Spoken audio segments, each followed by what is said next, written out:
nonton K-pop atau K-drama juga jadi bisa dihukum mati. Semenyeramkan itu. Korea Selatan ini tuh dulu tuh miskin banget, sumpah miskin banget. Tapi karena mereka itu kerja keras dan of course ada bantuan dari negara Amerika, Korsel berubah jadi negara yang penuh teknologi dan hiburan seperti yang kita tahu sekarang. Bayangin, kamu punya saudara kembar, yang satu artis K-pop, yang satu panglima tempur. Sama-sama lahir dari satu rahim, tapi sekarang malah jadi musuh bebuyutan banget. Dan ya, itu adalah Korea Selatan dan Korea Utara sekarang. Satu bangsa, satu darah, satu rahim, tapi musuhan sejak puluhan tahun yang lalu.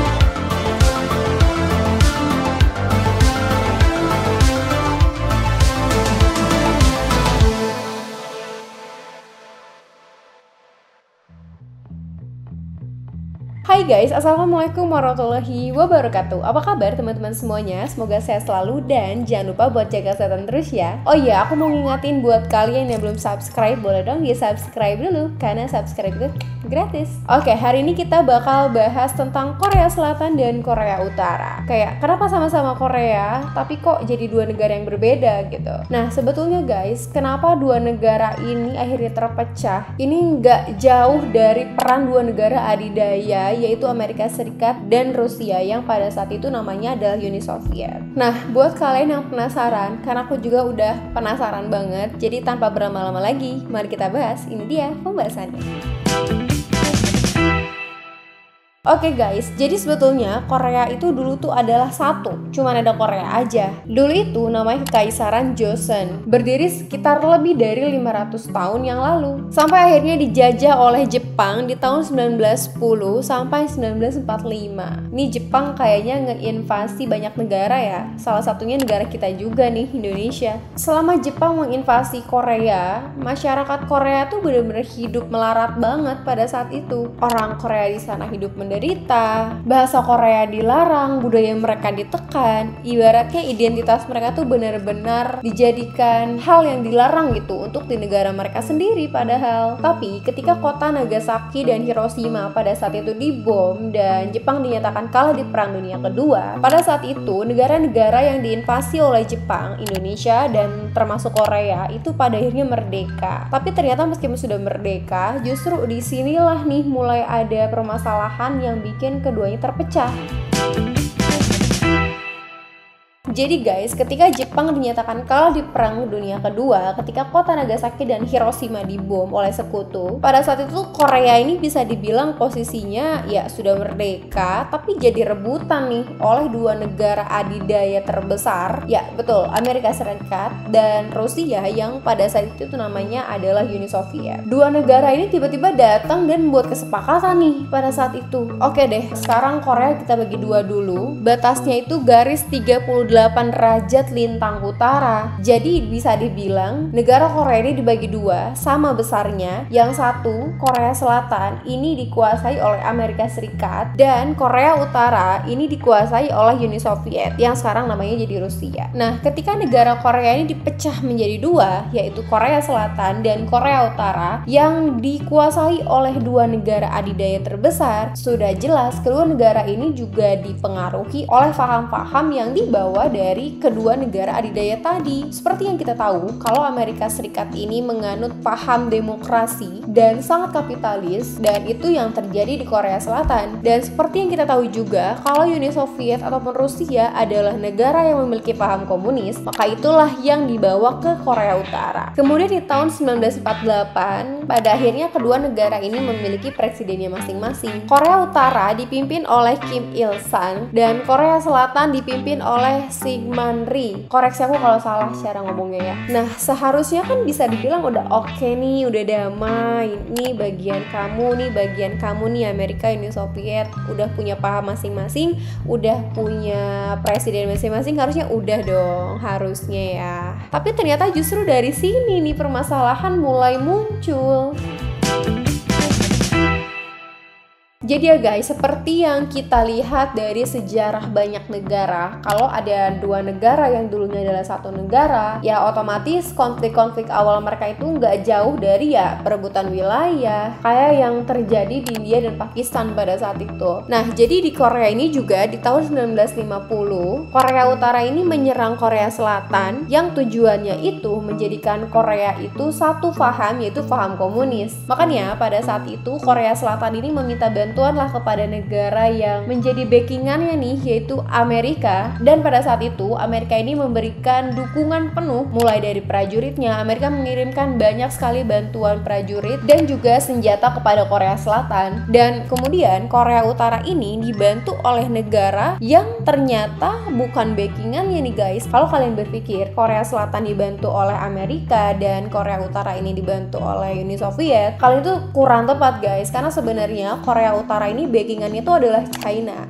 Nah, kenapa China? Jadi pada saat itu bisa dibilang Korea Utara ini meminta bantuan kepada Rusia atau Uni Soviet, tapi bisa dibilang Uni Soviet itu udah nggak mau campur tangan lah dengan Amerika. Karena kejadian perebutan Korea Selatan dan Korea Utara ini, si Amerika dan Rusia ini ya jadi punya masalah lagi gitu. Makanya Rusia ini atau Uni Soviet ini kayak udah nggak mau kontak fisik gitu sama Amerika. Tapi guys, tetap didukung kok, hanya saja dukungannya itu berbentuk pasokan senjata gitu. Nah, karena Korea Utara ini merasa kalau aduh kayaknya gue kurang nih kalau misalkan mau ngelawan Amerika Serikat gitu kan, gue butuh bantuan lain nih. Nah, ingat kalau ternyata pada saat itu ada sebuah negara yang bernama negara China yang pahamnya itu sama-sama paham komunis. Nah, ini peluang banget nih. Makanya pada saat itu ketika Korea Utara meminta bantuan kepada pemimpin China, ya otomatis langsung dibantu banget lah, mulai dari pasokan senjata, dan China mengirim banyak ribuan pasukan untuk Korea Utara menyerang Korea Selatan. Dan ini yang disebut namanya Perang Korea. Perang ini bukan cuman sekedar perang perebutan wilayah ya, tapi itu perang ideologi guys, antara paham komunis dan paham kapitalis, yang jelas keduanya ini adalah dua hal yang berbeda. Dan mirisnya guys, perang itu super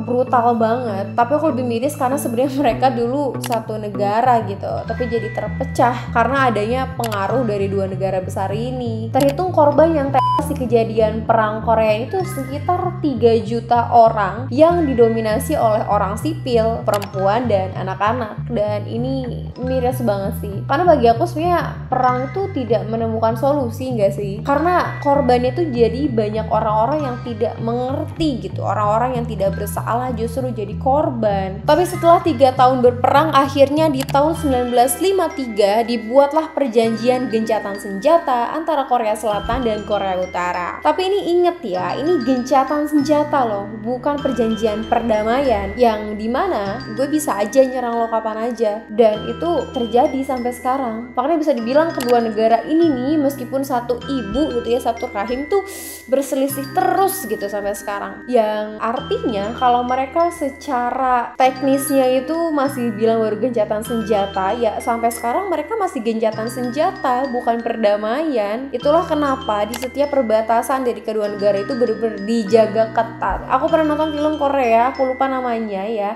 itu tuh menceritakan tentang keadaan dari kedua negara ini. Kayak ada seorang tentara dari Korea Utara yang membelot ke Korea Selatan dengan alasan karena di Korea Utara tuh bener-bener sangat-sangat otoriter dan menyeramkan dan menakutkan. Sedangkan kalau di Korea Selatan itu ya seperti yang kita tahu, penuh dengan keindahan, penuh dengan K-pop mungkin ya, dan banyak yang seru lah di sana. Dan itu kurang lebih gambarannya kayak gitulah kedua negara ini.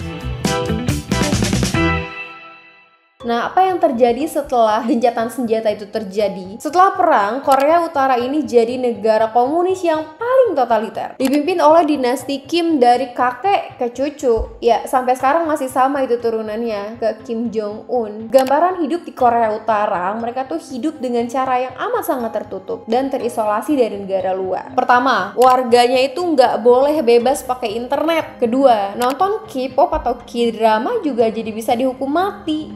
semenyeramkan itu. Karena bagi mereka, menonton hal-hal yang mengandung unsur budaya dari luar itu memunculkan rasa daya tarik kita terhadap dunia luar, dan itu bisa jadi ancaman untuk menghilangkan rasa nasionalisme dan identitas dari Korea Utara itu sendiri. Ya sebetulnya bagus sih, tapi ya nggak sampai dihukum mati juga gitu. Tapi yang memang kita kenal ya, kalau Kim Jong Un ini memang terkenal dengan sosok presiden ataupun pemimpin yang tegas banget gitu. Ya apalagi tuh menghukum para koruptor ya mungkin bisa diterapkan gitu di Indonesia. Dan yang ketiga, di sana itu nggak boleh kayak kita tuh menuhankan sesuatu gitu. Kayak cuman ada satu pemimpin yaitu Kim Jong Un yang dianggap hampir setengah dewa gitu. Kayak segalanya tuh dari dia gitu. Jadi guys, kalau kamu mikir hidup kamu itu berat, coba kamu pikirin gimana orang-orang yang tinggal di Korea Utara itu gimana beratnya. Kayak tanpa internet itu mungkin zaman sekarang bakal agak sulit banget gitu. Kayak kita suka sama K-drama aja, kita taruhannya nyawa gitu, apa nggak deg-degan gitu. Kayak mereka dilarang berpergian secara bebas, mereka juga nggak bebas buat mengemukakan pendapat mereka. Nah, kalau tadi yang terjadi oleh negara Korea Utara setelah gencatan senjata, nah apa yang terjadi oleh Korea Selatan? Oke, jadi Korea Selatan ini bisa dibilang dari negara miskin menjadi totally empire. Why? Kenapa aku bilang gitu? Karena bisa dibilang Korea Selatan ini tuh dulu tuh miskin banget, sumpah miskin banget. Tapi karena mereka itu kerja keras dan of course ada bantuan dari negara Amerika, Korsel berubah jadi negara yang penuh teknologi dan hiburan seperti yang kita tahu sekarang. Aktor-aktor yang kalian bilang ganteng, cakep, yang sering kalian bilang opa-opa itu juga dari Korea Selatan ya. Oni-oni yang kalian bilang cantik-cantik itu dari mana ya? Tentu dari Korea Selatan, dan itu adalah daya tarik negara mereka sampai sekarang. Korea Selatan ini bisa dibilang dari sawah dan reruntuhan sekarang jadi bisa dibilang negara yang sangat inovatif dan cukup populer di dunia. Mereka tuh ekspor teknologi, ekspor budaya, musik, bahkan skincare. Kayak kita tahu lah ya, sebagai perempuan, skincare Korea tuh tidak diragukan kualitasnya. Tapi ya tetap aja ya, setiap negara itu nggak sesempurna kayak di film-film kelihatan gitu, karena pasti ada sisi gelapnya juga. Karena di Korea Selatan ini tuh punya isu banyak banget tentang isu bunuh diri, stres kerja, tekanan sosial. Tapi ya tetap aja ya, kalau dibandingin sama kehidupan di Korea Utara, Korea Selatan ini masih jauh lebih mending dan kayak surga banget gitu. Nah pertanyaannya, kalau kamu punya kesempatan buat milih tinggal antara Korea Selatan dan Korea Utara, kamu bakal milih di negara mana dan kenapa? Coba komen di bawah. Sekarang pertanyaannya, dari berbagai kejadian yang terjadi, apakah mungkin bisa kedua negara ini bersatu lagi? Jawabannya adalah susah. Kenapa aku bilang susah? Pertama, dari paham mereka aja udah beda. Satu komunis, satu kapitalis. Dan kalau mereka digabungin, itu bakal bentrok terus. Kedua, secara ekonomi, Korea Utara ini terlalu miskin untuk Korea Selatan. Dan secara politik, kepemimpinan Korea Utara ini juga sangat-sangat otoriter. Beda banget sama Korea Selatan. Dan kalau mereka mau digabungin, ya tetap nggak bisa. Bahkan kalau mau digabungin sekalipun, Korea Selatan harus menanggung sekitar 25 juta rakyat dari Korea Utara. Kayak, apakah dia mau? Pasti nggak mau lah. Jadi bisa dibilang untuk sekarang, antara Korea Selatan dan Korea Utara ini masih hidup berdampingan, tapi tetap dengan siaga perang. Why? Karena secara teknis, seperti yang aku bilang tadi, kalau mereka tuh teknisnya itu secara tersuratnya masih gencatan senjata, bukan damai. Jadi perang antara kedua negara ini bisa meledak kapanpun. Dan kalau kalian sering nonton berita ataupun film-film yang sering mengangkat tentang masalah ini, kayak di perbatasan antara Korea Selatan dan Korea Utara ini juga benar-benar dijaga banget, dan itu serem banget sih sumpah. Nah sekarang aku mau ngasih pertanyaan nih buat kalian. Andaikan kalian hidup di zaman itu ya, pada saat Korea yang tadinya satu harus dipisah menjadi Korea Selatan dan Korea Utara, kalian lebih milih untuk tinggal di negara mana dan kenapa? Oke, kalian boleh komen di kolom komentar. Dan menurut kamu bisa nggak ya kedua negara itu bergabung lagi jadi satu gitu? Coba nanti kita diskusi bareng di kolom komentar ya. Jadi bisa dibilang Korea Selatan dan Korea Utara itu dua saudara yang saling sayang, satu ibu, satu sejarah, satu apa ya, satu bapak mungkin ya, tapi nggak bisa bersatu gitu. Kayak mungkin mereka ini saling rindu kali ya keduanya. Tapi di sisi lain mereka itu punya trauma, mereka punya ideologi yang berbeda dan luka sejarah yang belum sembuh, apalagi ketika perang Korea itu terjadi, karena itu sejarah kelam banget bagi mereka. Nah itu dia guys pembahasan kita kali ini tentang pembahasan Korea. Kenapa yang dulunya itu satu malah sekarang ada dua. Jadi itu ya guys alasan dan penjelasan singkat dari aku. Nah kalau kalian mau nambahin ataupun ada yang salah nih dari informasi yang aku berikan,